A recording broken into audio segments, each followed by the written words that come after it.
with our first question, do you think people skills, such as but not limited to communication skills and collaborative problem solving skills, can be learned? If so, if yes, how so? I do think they can be learned, but I also think that some people are more comfortable with people than others. I think that your personality type sort of dictates that. There are some people who are more focused on relationships, and some people are more focused on numbers, like my accounting friend over here. Some people are connected with technology. I don't have a technology bone in my body. Everything I learn about technology is just this deep. And so I have to make sure as a manager that I got people working for me who can compensate for those areas that are not my strengths. But I've had people work for me and they teach school and they're really not, they didn't consider themselves people persons, but they learned how to be more so. And here's some ways that I think young people can learn, teenagers, college students. Some ways to learn people skills is being in a team sport, volunteering to be a captain, taking a leadership role in a fraternity or sorority or an academic organization, being a student government, getting a job where you have to work with people. All of those things are going to help you learn how to get along with people and how to work with people, whether it's your strength or not, and whether you're comfortable or not. You can kind of figure out what your balance is, and you can learn, I think, to be better around people if that's not your strength.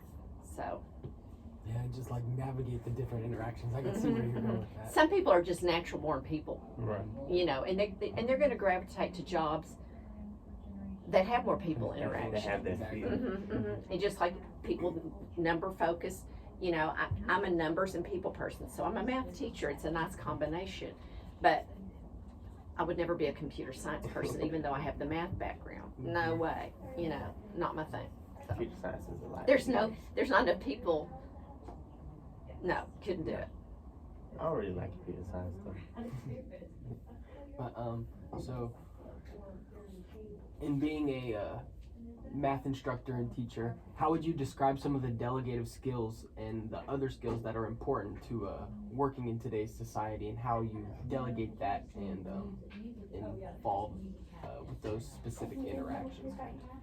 Well, delegation is sometimes really hard for managers, because I can tell you that most managers are in general people who like to be in charge and they like to be in control.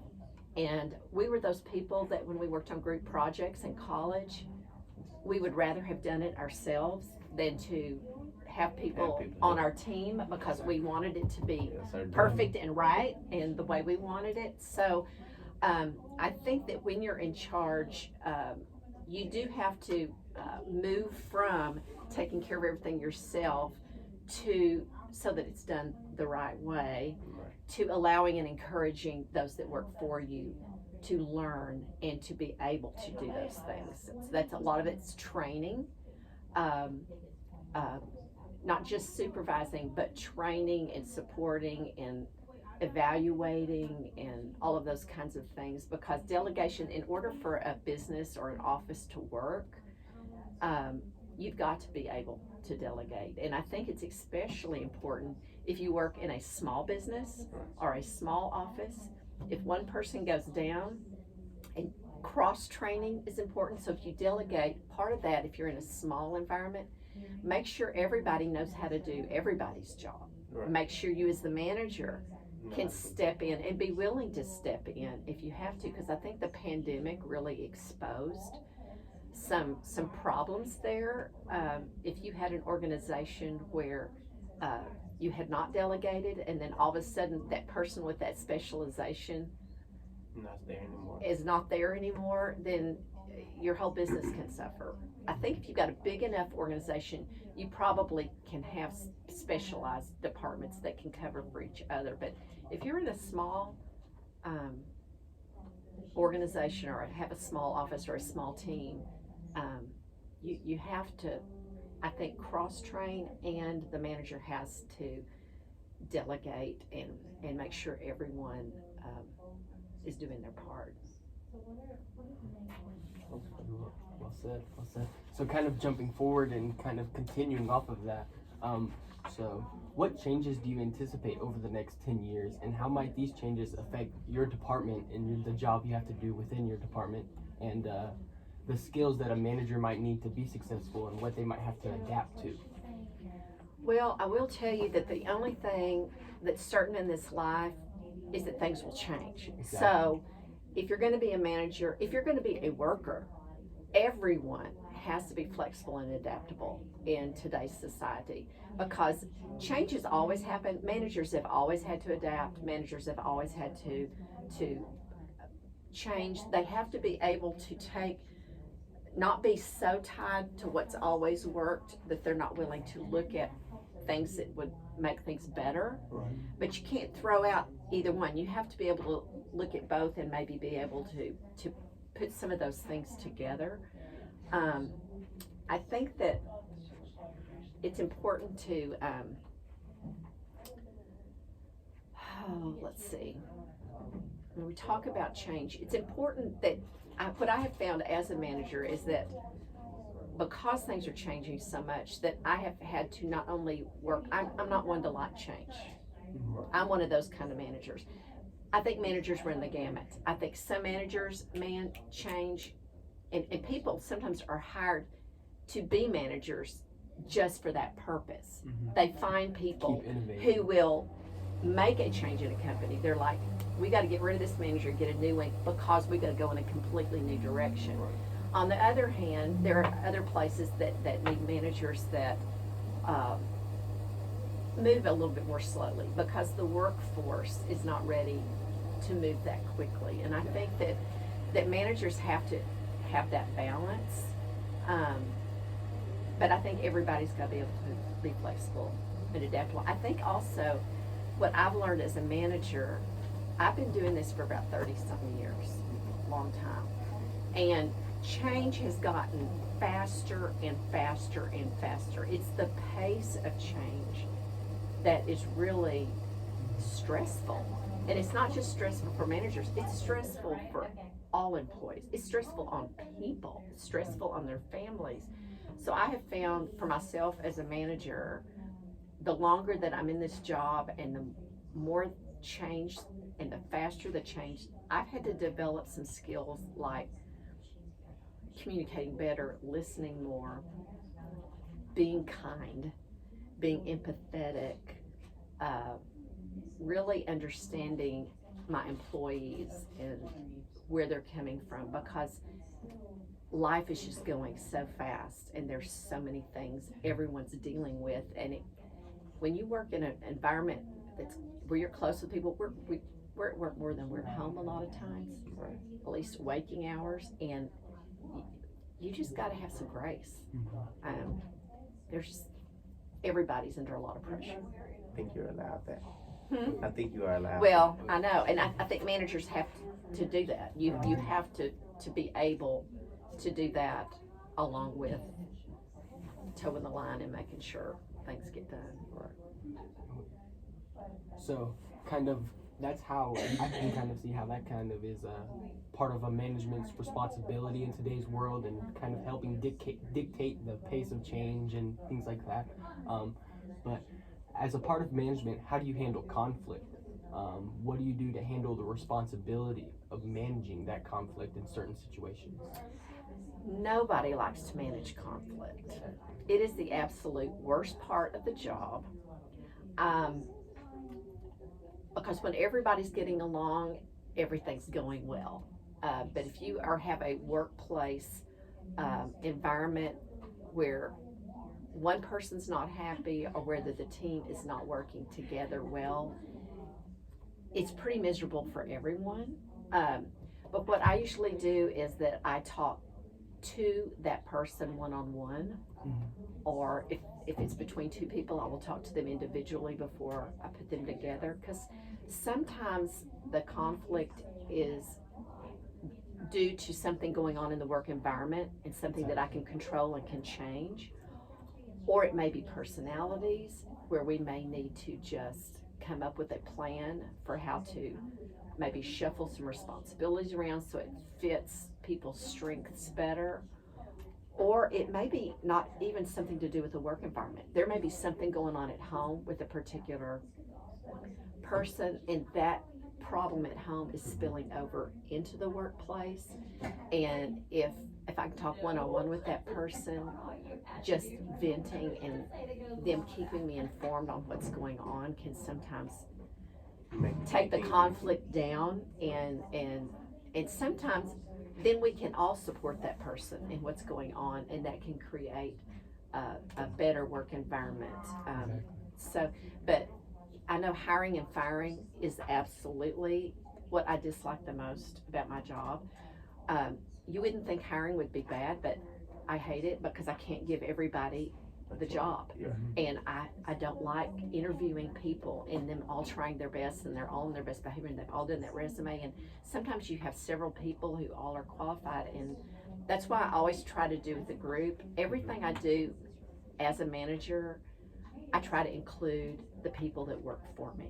You always want their input on any kind of decision or change that's going to happen, because they're the ones that are going to have to deal and live with that change or that decision. And so you want to get input. So I always get input when I'm interviewing, so that I don't feel like I have to make the final decision, but I'm not the only one with input Right. on the decision, and that makes it Everyone has easier. their But say-so. it's awfully hard to tell someone when they don't get the job. And same thing if you have to let somebody go. It's just, that is hard. It's a tough conversation. It's very hard, because, you know, and it doesn't happen often, thank goodness, but if it does, it's usually just gotten to the point where there's no other, if there's any alternative to that, I will find it. But that is a very difficult part of being in charge. It's also hard to be middle management, because you have to not only get input and set goals with the people who work for you, but you're also having to communicate both directions. And so, yes, and make sure everybody knows your bosses above you and the people below you all are communicating on the same flow of information, and that's kind of a balancing act as well. Well, if that kind of just leads us right into another question as well. With managerial work being categorized, being by a variety of work, fragmentation, breaking down problems and situations, and brevity being being precise with order and direction, as well as communication. So how do you think managers perform in balancing these basic managing functions, such as planning and time management, compared to as what we were just talking about in conflicts and breaking down and analyzing the situation? How do you feel that is the best way for managers to actually condense all of that down and analyze and break down the situation? Well, chances are, if you have moved into a management position, you have shown some skills or aptitude at organizing, at time management. You usually don't move up if you haven't developed some of those skills. It's sort of organic that people who are planners and analyzers and who assess and have goals and manage their time, and they tend to kind of move to management positions. If you're not interested in that, you probably don't want any part of it. You know, it's kind of like those group projects, like in college. There's always one person in there in every group that sort of says, okay, people, we've got to have a plan. We've got to decide when we're meeting. Management tends to problem solve. It's just kind of part of the makeup. It doesn't mean every manager's the same. We all have different personalities. We all have different strengths, but we tend to all have that desire for things to work, for things to work well, for things to get done. There's nothing worse than things not getting done, you know, and that sort of things.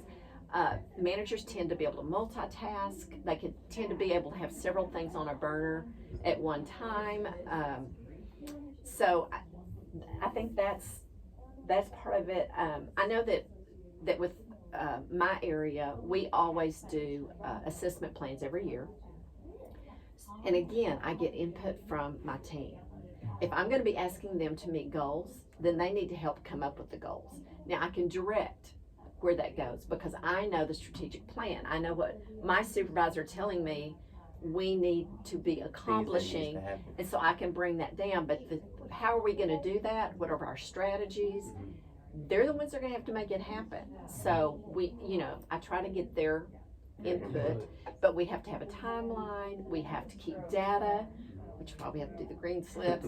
We have to be able to demonstrate that we are doing what we set out to do, and then if we don't, we assess that too, and we say, what did we do wrong? How can we improve? So we do analyze that. I tend to look at that. My supervisors look at that, but then we as a team come up with, okay, what do we need to do differently, knowing what we know? Looking at what happened this semester or this year. What can we improve on? What can we do better? How can we make our students in our classes more successful? How can we get more people to take advantage of the tutoring that we offer? So I think that, managers have to keep their eye on, they have to have vision. But they have to share that vision. Something else managers have to do is they have to motivate. You have to be able to put out fires, when things happen, but you also have to be able to stoke fires. You have to get people fired up about what they're doing. So there's a lot of different things that you do, kind of to keep everyone engaged and motivated and on task, and but part of that is involving them in that decision making process. Nobody wants to make something happen that got put on them to do that they did not agree to or feel like they were part of the process, or that their input didn't matter. So and then that's it all important. kind of falls. Yeah. So, if you had any experiences during college, how did those experiences help you to get to the position you are in today? Okay, it's kind of weird, because I work with unprepared and underprepared students. That was not me. I was Miss Top of her class, Miss I love school. If somebody would pay me, that's what I would do for my entire life. However, I love learning. I also care about people. I also see the value of education. I also learned a lot of tips and strategies to be a good student because I was motivated to be one. So I felt like in college, I will say, and your instructor may not like to hear this, but the things I learned in my education classes were not extremely helpful. But the classes that put me in a classroom for observation or for in my student teaching were so incredibly important, because that's where you were working with experienced teachers and mentors, and you had no choice. This is live, okay? You've got to be able to balance keeping students' interest, the discipline, the learning, the lesson plans. You have to be on your game. You cannot be. Well, you're not going to be effective if you're a so-so teacher. I'm just saying. It takes a lot of energy. It takes a lot of preparation. I had no idea when I first went into education how much preparation it took to be in the classroom, able to, and you can't be tired, or you got to fake it till you make it, But it's same thing with coaches. Y'all have had coaches. I mean, if they're not pumped up, or if they're not prepared, if they don't have a game plan, if you don't have, if you're not ready. I'm telling you, kids are savvy and they're brutal. And if they know you're not ready, you're gonna have a bad class. They're gonna eat you up. That's exactly right. So I feel like it helped me to do that. And I will tell you that once I got into teaching, especially teaching college and teaching the students that I teach, I also was a graduate student, and they gave me I taught some beginning level classes. Although I was in music, I taught class voice, and this is for those people, the wannabe music majors, who did not get the private lessons. So it was sort of the same thing with developmental ed. They're the kids that weren't prepared. They had never had singing before. They had never learned those skills. So I got the opportunity to work with students who struggle, and just developed a heart for that. They struggled not because they couldn't do it, but because they had not had the background. And that's what I do every day with what I've got. We've got great students, but what we have to be able to teach students who either are afraid, they either have fear of math, they hate math, or they think they're incapable of doing it. Not just math, we do writing and reading too, but the students who come unprepared or underprepared are not students who can't do it, they're students who fear it, hate it, or think they can't do it.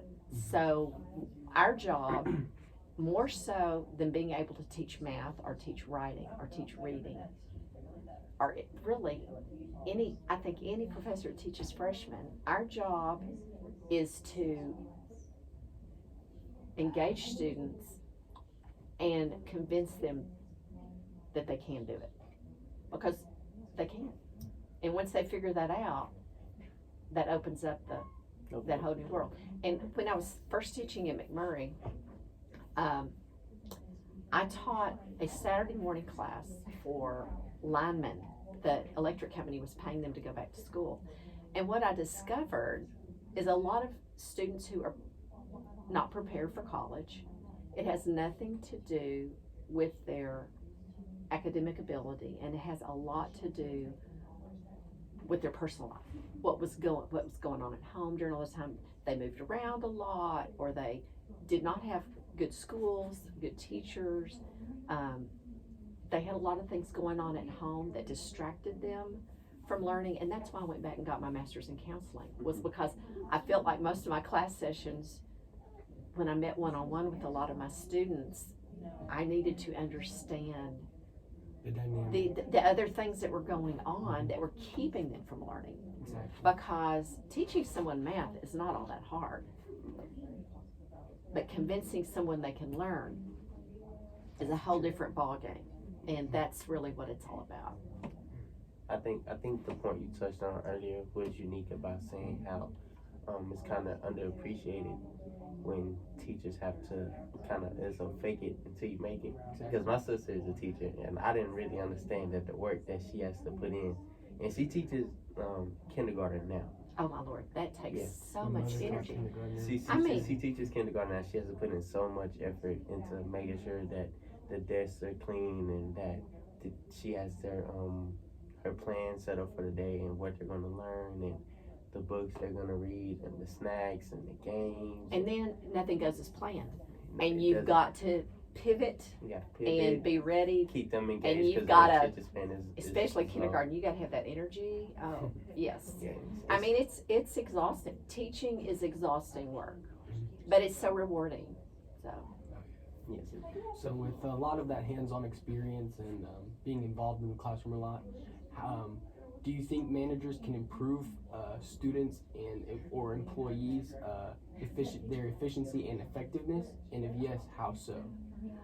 Well, I definitely think so. I mean, that's why we harp on students about time management and organization so much, particularly with freshmen new to college in the classes that I teach.